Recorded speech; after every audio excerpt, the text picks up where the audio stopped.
That's right. That is right. That should have been your song. That's what I was trying to tell you, Shell. They always have another thing. I mean, when we did the ad and I saw it, I'm like, you know what? Fuck, I'm going to put Fire and Beavis Butthead and a bunch of crazy shit. I did it I only had 17 cups of coffee at that point. And then you gave me shit about something. I'm like, God damn it, I'm getting my ass kicked this entire week here. I'm like, it might as well be from Cool Chicks. I mean, if you're going to get your ass kicked, might as well, right? Anyway, I have a question that came in, and I want you to answer this because you're in the business too. You do parallel stuff to what I do. Plus, you do what I do.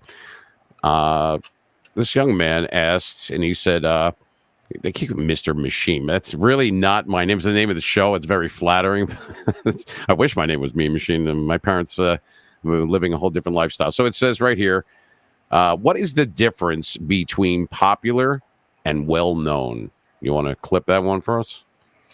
Ooh, you can be popular for many different things. An opinion that kind of hits the mark and maybe goes viral a little bit. And then, but well known means that, to me, the difference is you're consistent with a good product on your show, a good dialogue, bringing in great guests. The consistency to me means everything. And, that's the difference between being well known and popular to me. So. Oh, well said. That's I noticed how you threw in there great guess and you just kind of winked. I was like, all right, Shell, I got you there. Well, you have some great guests. You have some great guests. I do. I'm very lucky and blessed. There's ones I can't I can't say who we're going to have because they haven't hit yet, but I'm sitting on about 4 or 5 interviews that I've already done. And we end season 2. I think it's going to be the finale is going to be 4th of July weekend. I think we'll have you back. We're going to have some other people, some people that have never. I like to give people a chance that have never been in the public eye, and just to give them a shot. Somebody gave me a shot a long time ago, and I don't forget no matter how much money I make or what I've done or who I've met. You don't forget who you are and where you're from. So I do a lot of stuff locally for the police department and Essex County Sheriff's Department. A shout out to them, the men and women out there. I mean, for veterans, we collected and on Memorial Day, and there was a lot of people that made donations that went right to my page, where it says leave a tip or whatever. And we did it for a Wounded Warriors Project. That money was handed in a few days ago. It could always be more, but the fact that we don't even take out for the taxes, nothing like that. We just get, because you have to, once again, you got to do stuff that's good for the soul. It can't all be dollars and cents. When your head gets the pillow at the end of the night, you did something for someone else or a group of other people other than yourself. That's unselfish, and it's a good way to go through life, no matter what your proclivity is, no matter what your politics are, no matter what your religion is. You're a human being, and so are they. I wholeheartedly agree. Thank you, because I do it. People are like, well, do you do that for ratings and stuff? I would not. I'd be lying if I said that didn't cross my mind, but it's still the truth. It's still what I do. So I do readings, and I read to kids, children and stuff like that at the hospitals and stuff like that. Nobody pays me to do it. I don't want it. I want to do it for me and for them. It's kind of like a win-win. I felt good when I leave there. It's not just about here. Let's throw $100 in a bucket somewhere and let's go and do something. It's actually engaging with them or people that we talk about. Have had traumatic experiences like. The young lady, like once again, the other day, Julie Martin, friend of mine and she's in London. I mean, what a horrific story, but the lady still holds her head high. And there's some people that I will make mention right now, one person in particular. I don't want to call them out, but it's definitely a positive thing, in my opinion. And she went into a space. I didn't hear it, unfortunately. I'm sorry that I missed it. And just basically set the record straight. And I got to tell you, I'm in awe of her. She's amazing. Maybe one day I'll tell you who it is, but she went in there and she said what she had to say for herself, for others that might be hurting or think or isolated, not thinking, I'm by myself in this. No, maybe I'm not. She probably helped so many people, and she definitely laid it on the line at a great personal cost. And she went in there and she did it. And I'm very proud of her. I'm sure she knows who I'm talking about.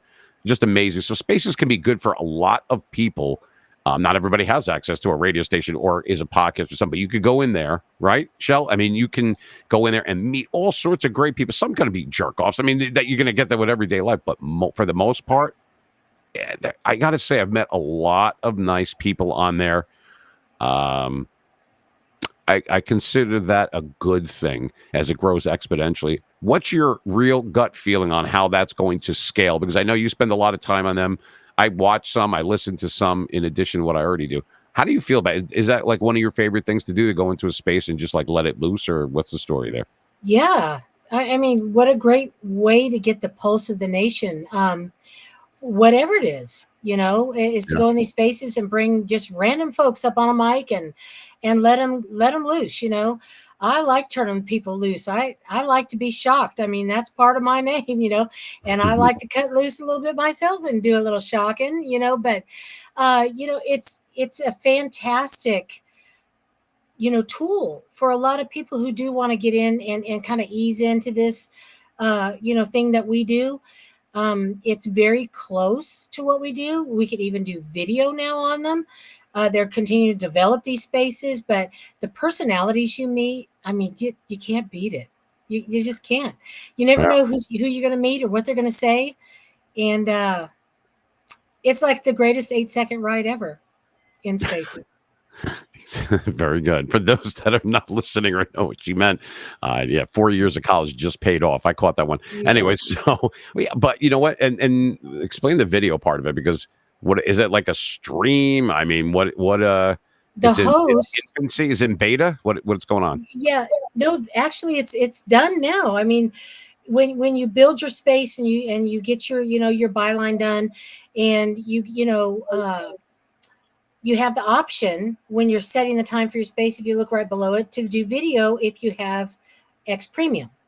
So Oh you yeah, click that that premium. on, and so the host is live just like you see us right here now. So and then the rest of the callers come in and they get to interact with a host that's live on camera. So Hmm. it's a great tool for everybody who wants to learn, and come up in this industry, because then you can invite people in there, throw a link to somebody like you, Greg, that will come in and, give them those ins and outs of the industry and the little, tweaks they can do, and, maybe things they could change and make better, give them the advice that they need and that mentorship. It's great. I love spaces.